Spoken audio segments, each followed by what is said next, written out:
What started as a sideshow to accompany an annual road race around Monterey, the Pebble Beach Concours d'Elegance has grown into one of the most prestigious automotive events in the world. The road race may be long gone, but the Concours d'Elegance is still going strong. Whether you want to see the latest production vehicles, forward-looking concepts, or classics that helped define a generation, the best examples of each are on display. Here is just a sample of what was on display for 2016.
Of course, events like this wouldn't be the same without the support of the manufacturers.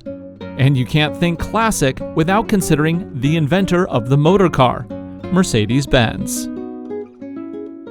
We're at the Mercedes-Benz Star Lounge on the third fairway at Pebble Beach. And this year our theme is cabriolets.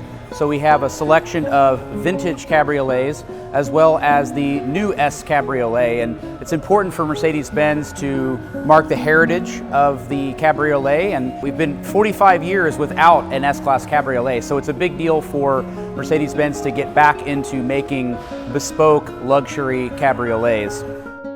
If you've ever dreamed of seeing a 1938 Delahaye Cabrio in person, or you just want to bask in the glow of an original GT40, this is ground zero for anyone with petrol in their veins. For Driving Sports TV, I'm Ryan Douthit. Thanks for watching.